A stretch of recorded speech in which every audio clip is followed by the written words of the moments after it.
Hey, this is Matthew. And this is Andrea. Welcome to Nerd News Today for another action figure review. Today we're looking at Psylocke from Diamond Select.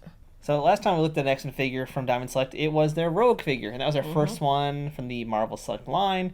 And we were like, oh, maybe we should start buying more of these because we really liked it.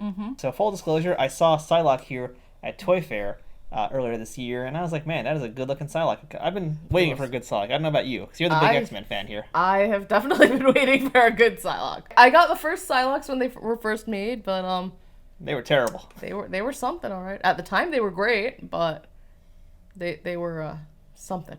I remember when that first came out too, I was like so excited that, hey, it's a Psylocke, but it was terrible. And then they made another one later on. It was even more terrible somehow. And that was pretty much it. I just pretty much loved the fact that Psylocke and Elektra had the same body. Yeah, that's one of the things that turned me off. Like, that's, as a young toy collector, that was where I first learned about repaints. Through Toy Business Marvel line, and especially that one. I was like, really? Yeah. This is what you're giving us? It was pretty bad.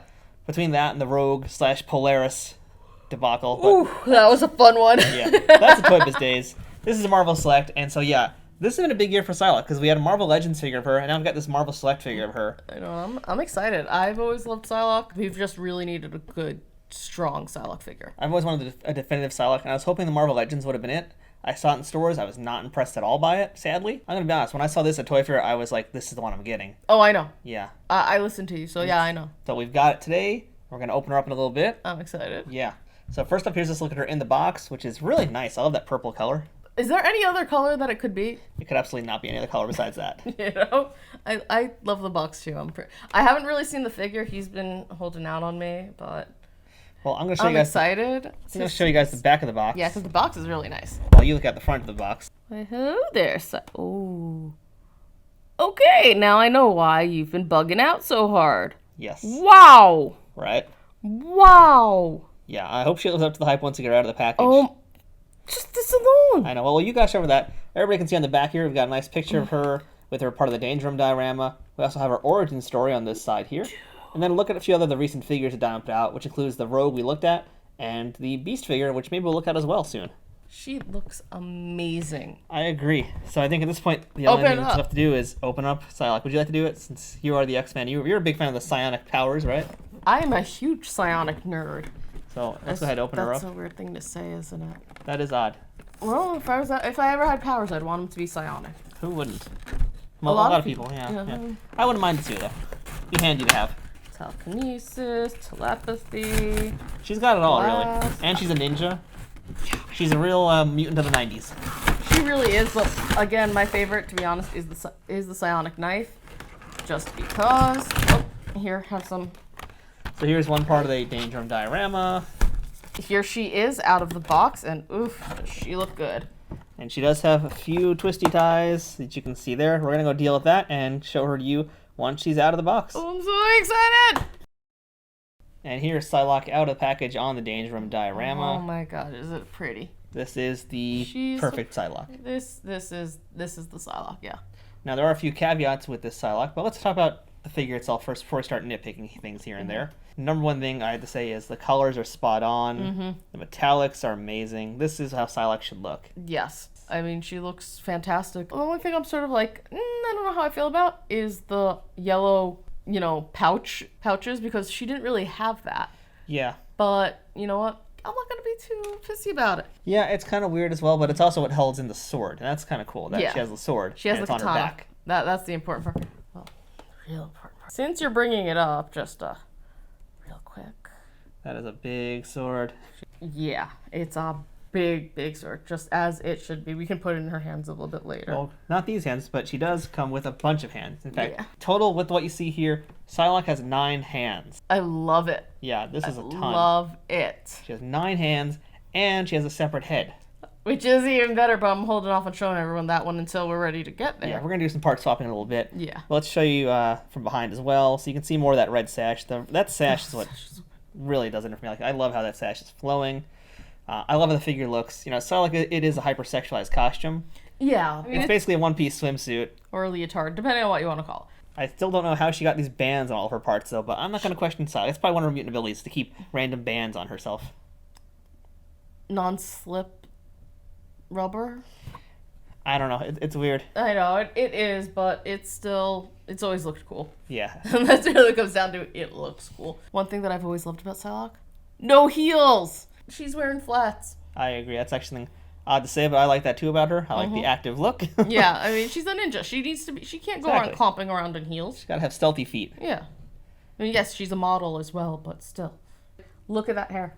Like, really, the hair is just, the color is fantastic. I mean, there are slightly different shades to it, so it gives it a little bit of depth.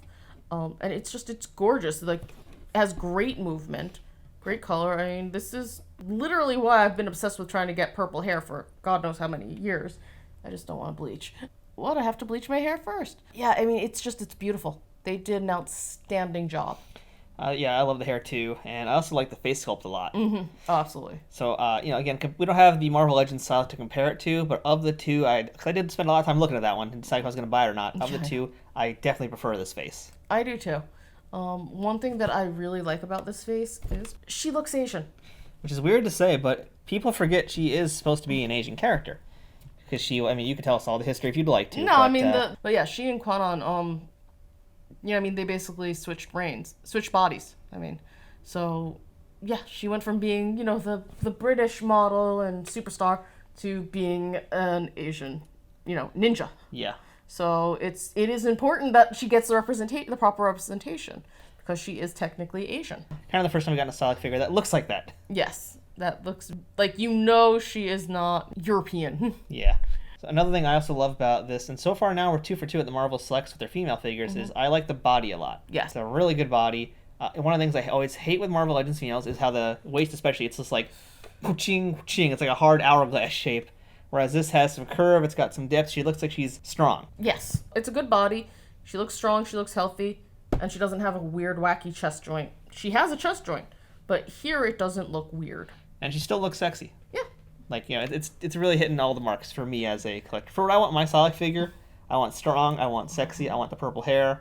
It's basically hitting all the bases. For me, I just want her to look like the character's supposed to look.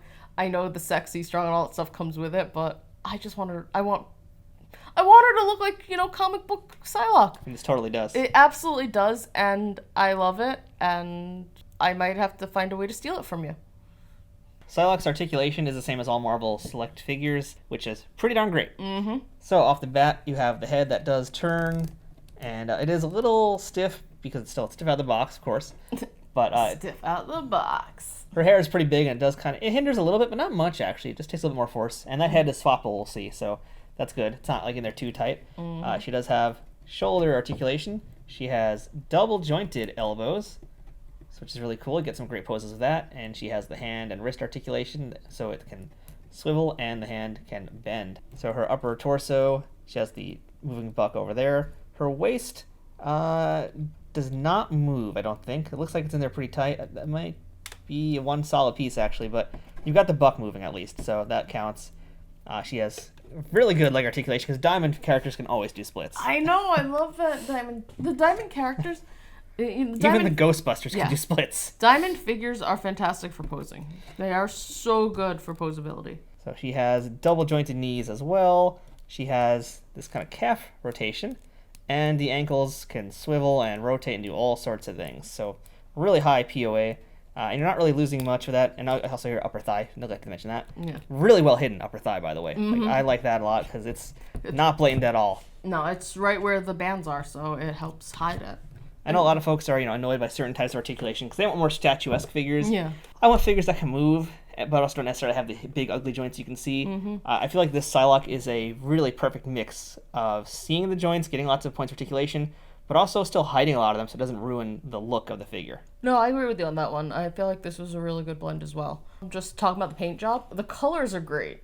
Like, really enjoy the colors. You know what I think it is for me about the pouch and the sword?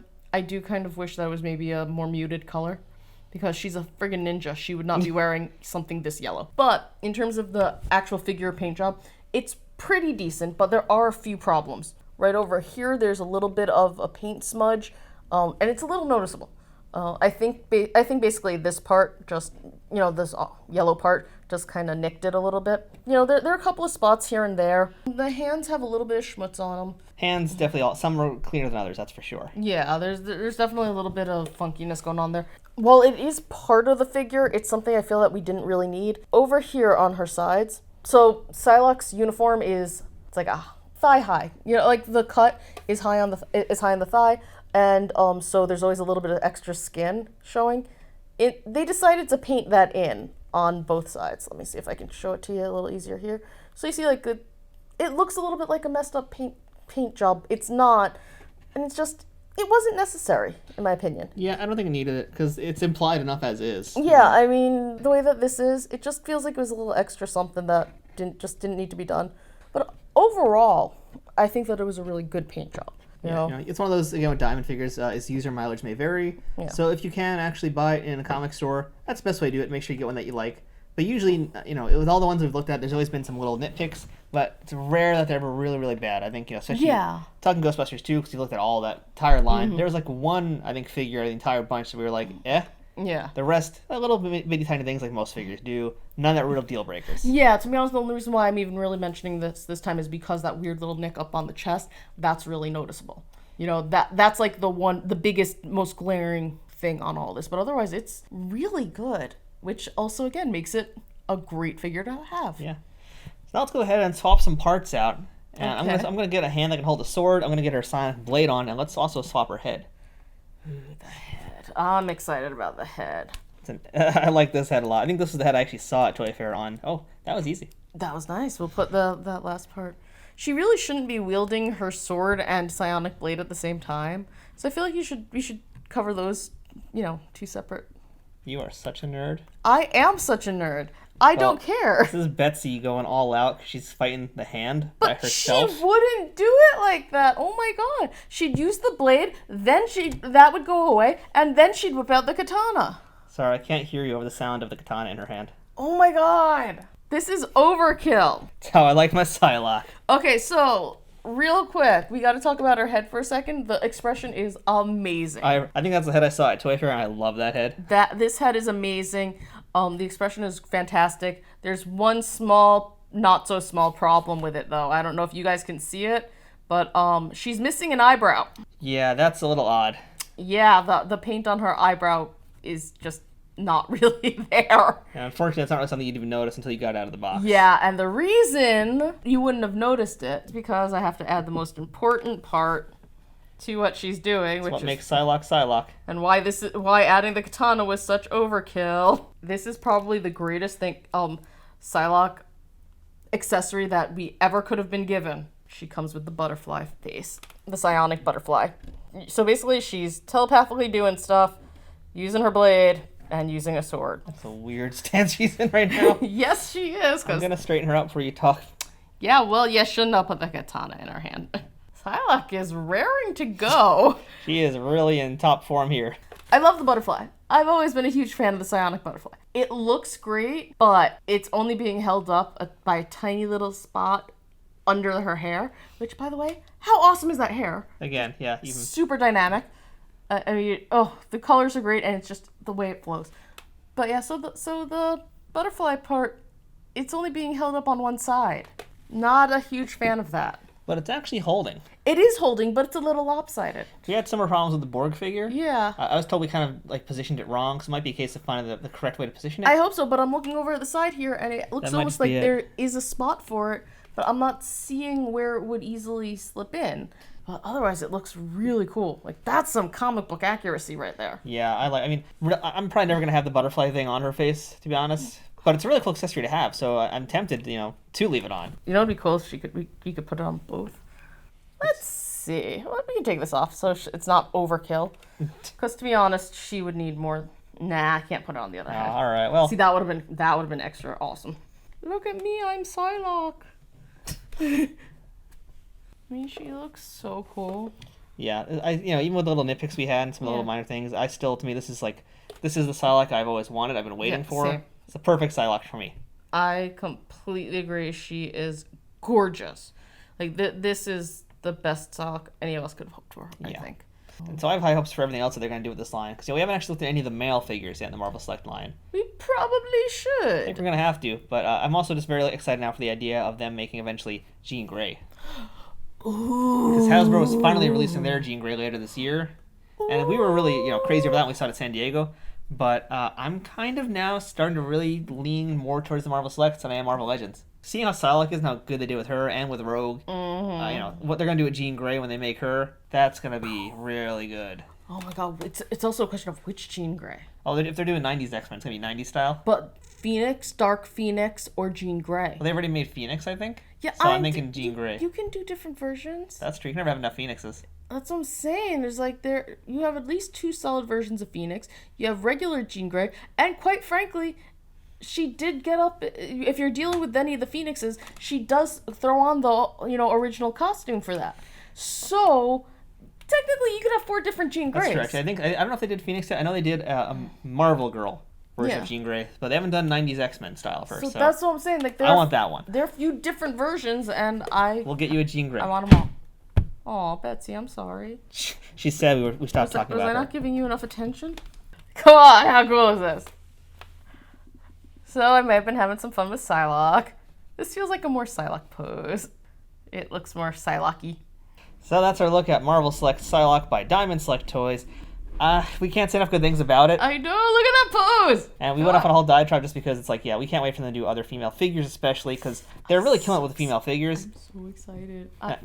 I haven't been this excited about female figures in years.